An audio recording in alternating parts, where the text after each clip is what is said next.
Good afternoon.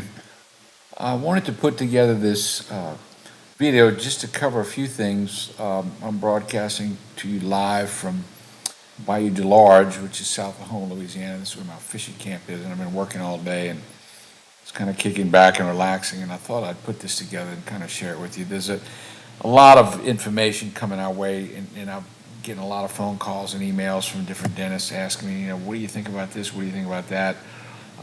And so I thought we'd go from A through Z when it comes to full arch dental implant cases and what I've been doing.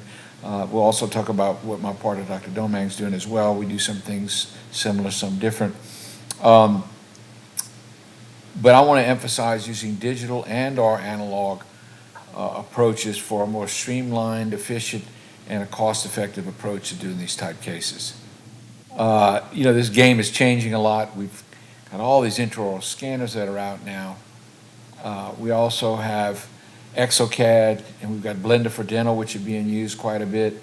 We've got all these 3D printers that are coming out. Every time I turn around, there's a new one out, and there's 6 more different resins that are coming out, that have come out also. And then we get into photogrammetry with the iMetric or the Micron Mapper or a few of the others, Instarise and the PIC scanner, photogrammetry. And then we also have something called Gammetry, which is a lot of what I want to talk about this afternoon, which allows us to be able to get a very accurate cast to create the final prosthesis to make sure that we've got passivity, and it's got some advantages over photogrammetry, which we'll get into detail in just a moment. But as I said before, every time I turn around, there are new printers out, there's more resins out. We've even got 3D printed dentures now, which really look pretty nice. But it's a very lucrative industry, and the dentists are very anxious to get involved in it. But boy, it's a lot to learn. It's challenging, and it is intimidating. And so hopefully, some of the things that I'll talk about today will kind of help clarify some misunderstandings. And also, the emphasis here is to show an approach that's very easy and that's predictable, and that is really my go-to when it comes to all of this stuff that we're looking at. We've got different screws out now that attach the prosthesis to the implants. This is the Powerball screw. There's also the Rosen screw, which we're not using tie bases. There's no loosening apparently, no breakage, and it's only hand torqued.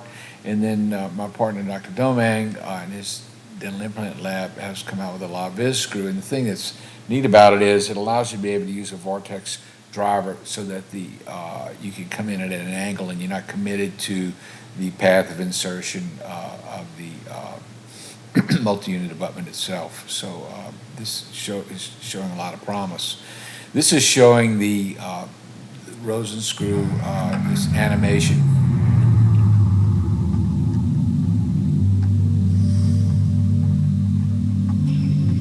And the emphasis here is just to show that the forces are being dissipated up and down the zirconium and not creating potential fractures, allegedly.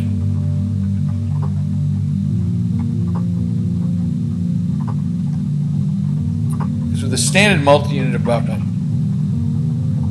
one of the allegations is this is one of the things that was causing zirconium to fracture. Then there's the Powerball screw. What typically happens is that the seat where the screw will sit will actually just fracture.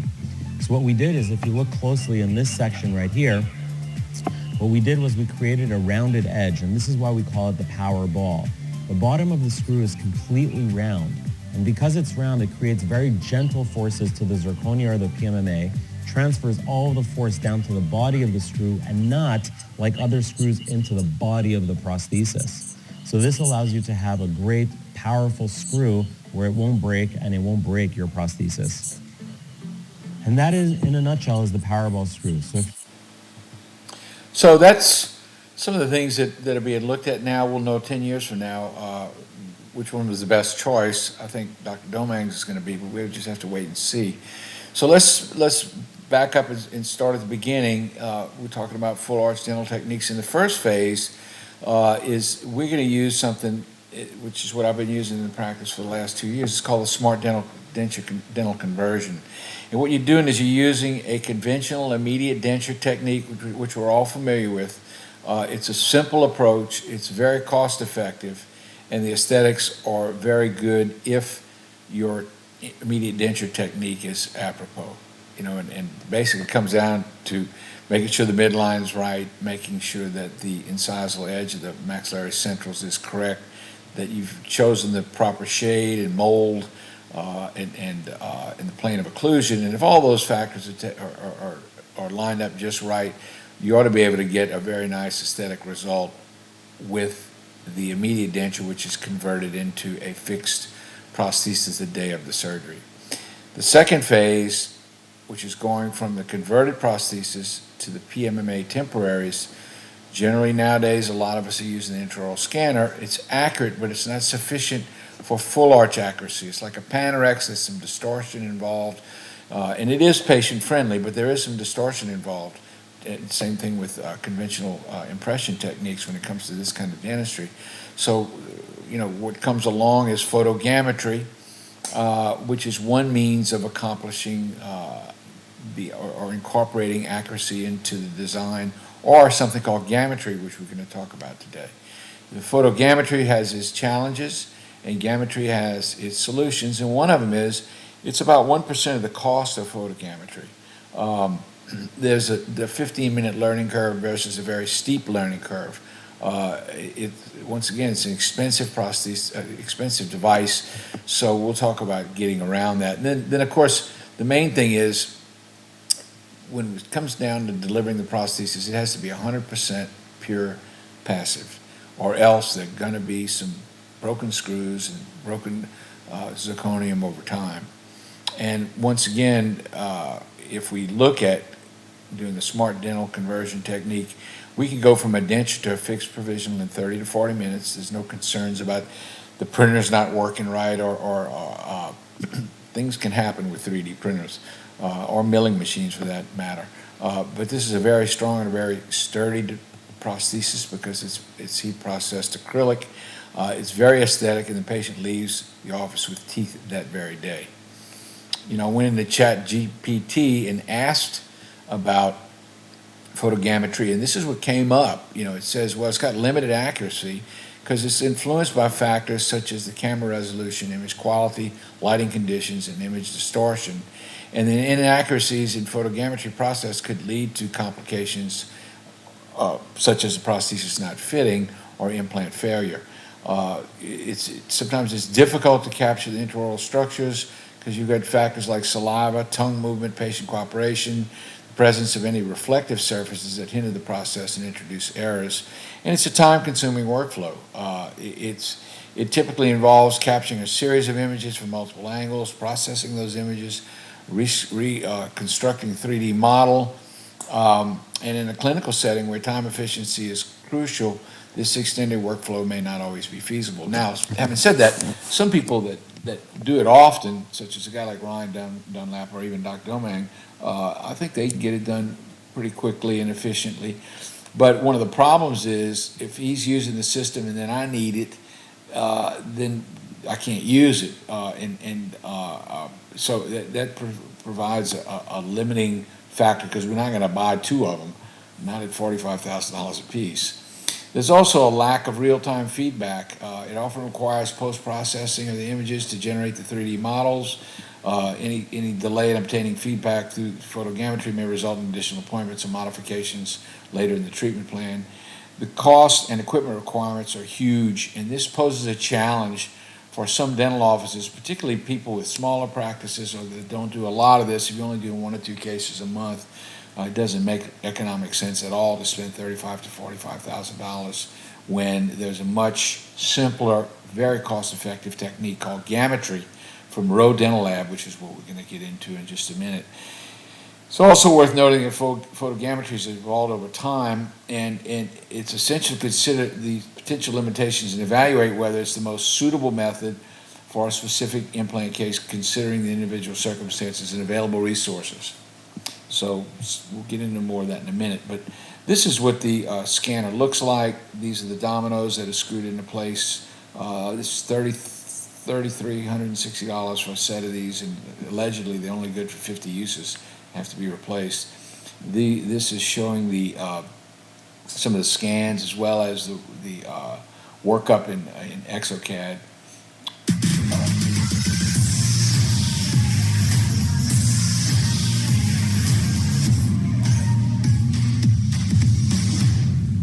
So these companies are providing some very provocative, or that's not the right word, some very heavy-duty marketing in our direction. Particularly, you see this with the Instarise company. Seen the digital workflow, you got to get out of the Stone Age. It's 2022. Come on, like step it up. It's the Resa.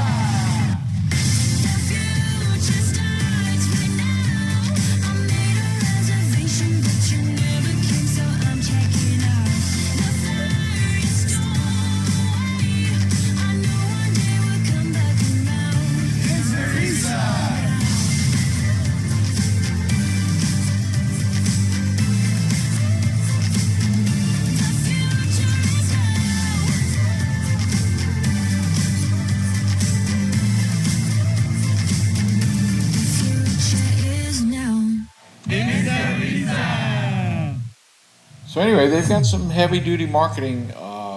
Once again, it's a lucrative business to be in, and dentists are known for releasing large amounts of money in the technology area. I'm not saying it's bad, good, or otherwise. I'm just saying, I'm going to present to you another avenue or another means of being able to do this that's very cost-effective.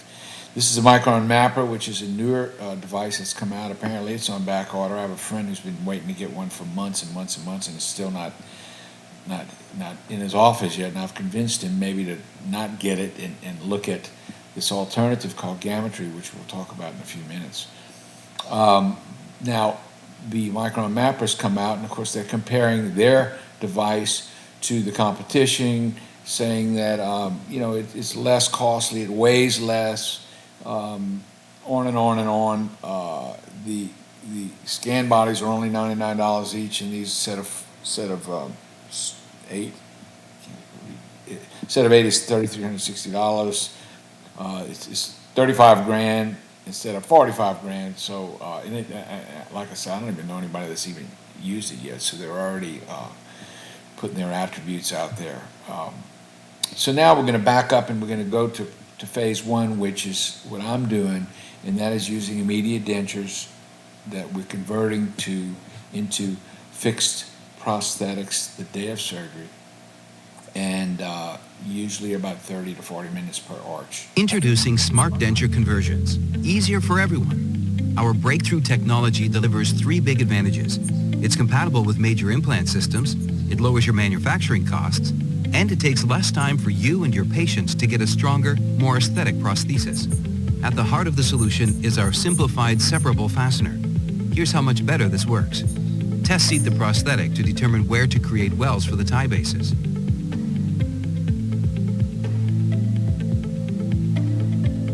Secure the tie base insert with our separable fasteners using a torque driver that ensures you don't over-tighten. Fill wells and inject acrylic around the tie bases.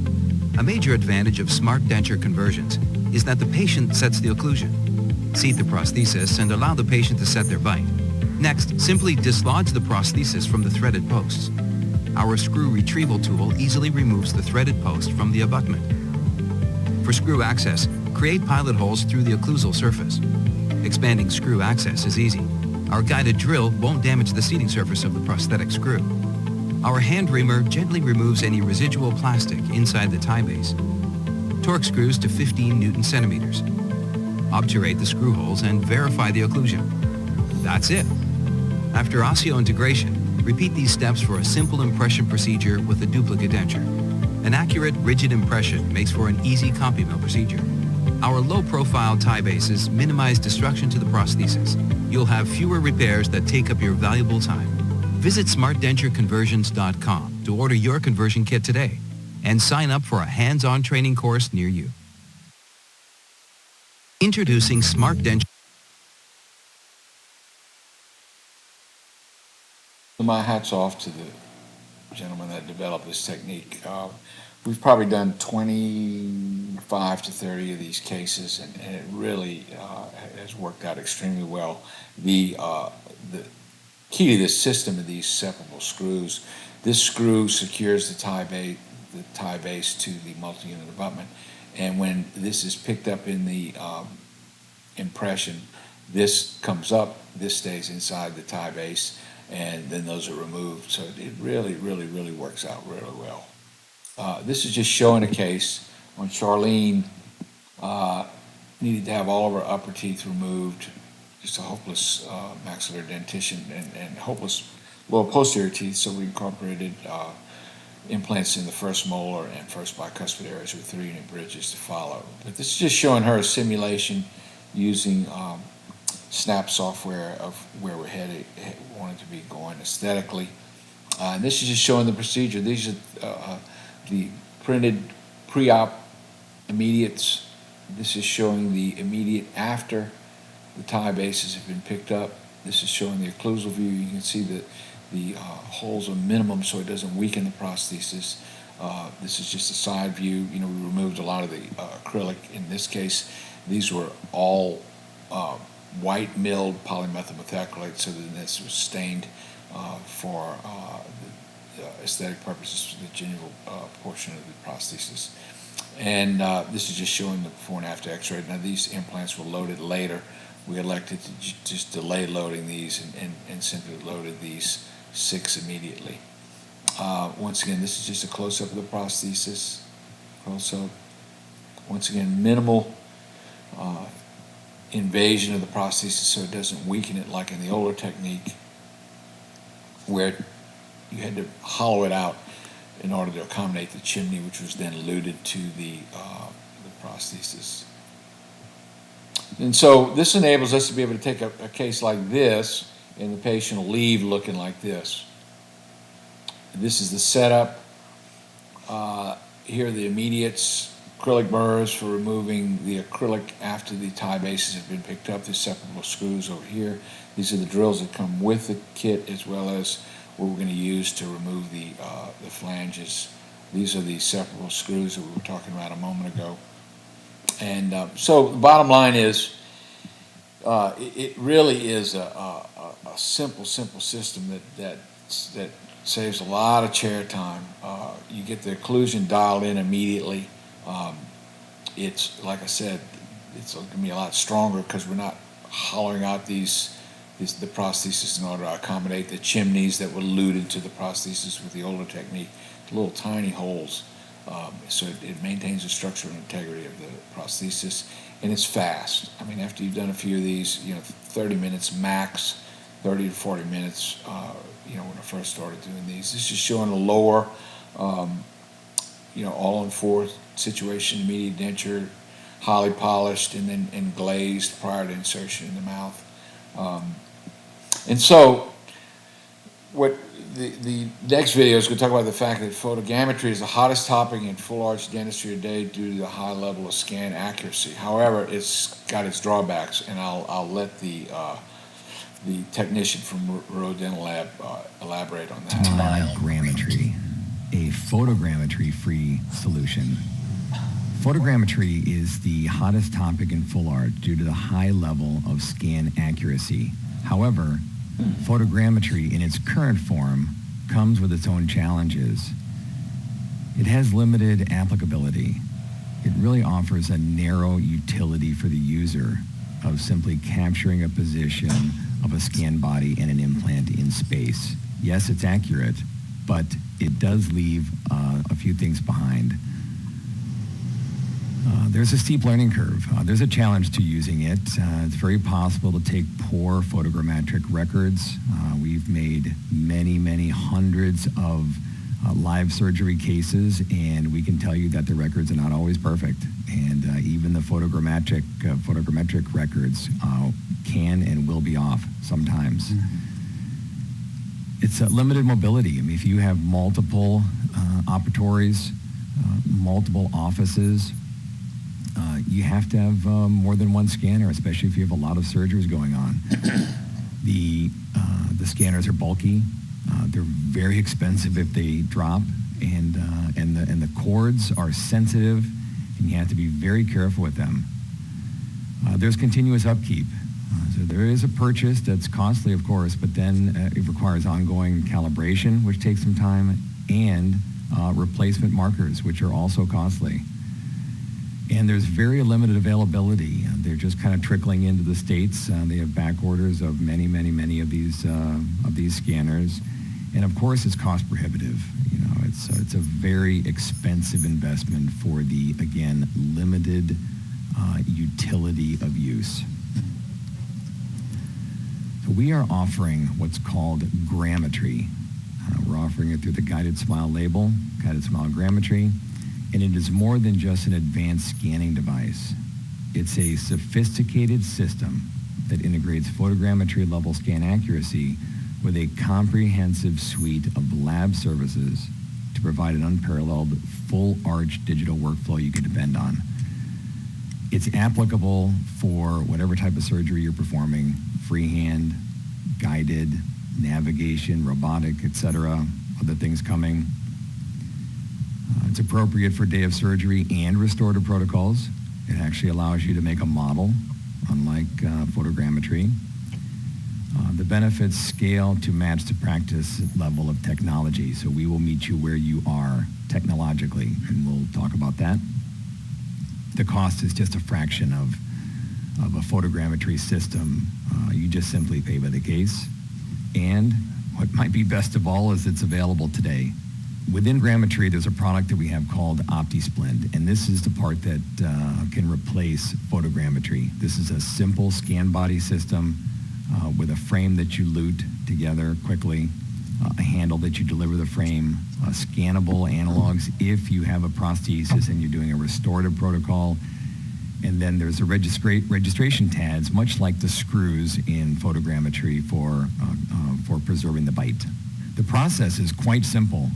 You can either use TADs or the little registration devices we just spoke of, or you can use teeth. In this quick example, we're going to show you teeth, just moving from left to right, top to bottom. The surgery is done. The multi-unit abutments are in. The OptiSplint scan bodies are screwed to the multi-unit abutments, and they are simply luted to this mesh very quickly with either stellar or composite, and then scanned, and then removed. And you can remove the OptiSplint. It's the perfect verification jig if you want to make a model, if you want to use copings, which is advised, not necessary, but it's advised, instead of just printing going directly to MUA, but both are available. And then these scans would have been will be combined with preoperative scans. This you can see again, the teeth in the top left image are the before and after reference for the bite. And then you just simply add the intraoral scan of the OptiSplint and full arch, full face, full smile photographs, an exaggerated smile. And we will design the case based on these simple records. We will bring the OptiSplint scan into the software. We will combine it with the preoperative scan, right? And that way we have the opposing teeth, like that. And we will design the prosthesis and either fabricate here in our laboratory or email you the file to print.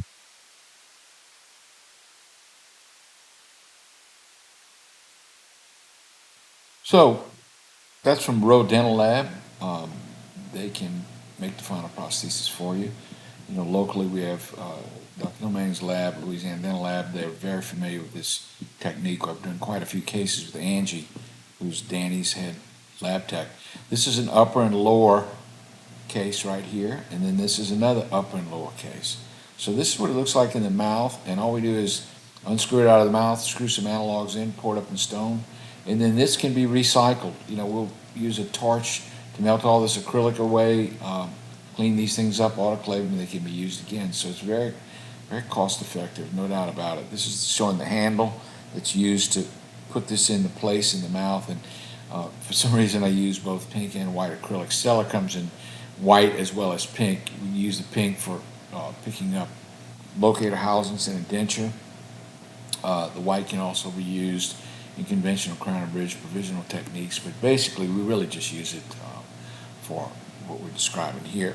And this is just showing the model, just 100% accurate, with that solid structure in the mouth all luted together. When we pour this up, there is really no room for error. And as I told Angie, the technician the other day, I said, if you make a bridge for me and it fits this model and doesn't fit the mouth, then I did something wrong. And once again, there's very, very little room for error. So we can take a case like this, put them make immediate dentures, convert them over, and then scan them, and then the lab will make the final prosthesis based on the way that the immediates look, the follow-up provisionals, any input the patient has in terms of shade, midline, size of the teeth, etc. All that's incorporated in the final design. It's just an example of a case. It's Mr. Greg. This is what we started off with, and this is what he didn't leave with this because he was swollen and he had all this, and he wasn't awake. But after a couple weeks, this is what his smile looked like. So we really made very little in terms of modifications, to the point that we were able to just scan this, and then the laboratory could make Angie with Danny's lab made the final restorations. Pretty simple and straightforward. This is a case that's in progress right now. She wanted to look good for her grandson's wedding, which I think is next week. So this is what she presented with, and this is after the immediates were converted into fixed. And a nice looking case. We're really not going to make any changes when it comes to the final restorations. We're pretty much going to make sure the bite's equilibrated, and then just scan the upper and lower and scan the bite, and then have the laboratory make the final restoration based on those scans. And it's just showing a before and after x-ray of her case. It's another one. This is what he came in with. We did the case, and this is pretty much what he looked like after a few weeks. Very little in terms of modifications, so the lab could pretty much use. I think we had to move the midline over a little bit to the left.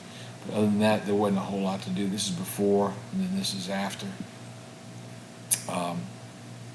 So once again, these are the features that the technician from Road Dental Lab described when comparing Gammetry to photogrammetry. I'm not going to go through that again, but it's pretty simple and straightforward. And once again, like I said, it's simple, very easy learning curve, and about 1% the cost of photogrammetry.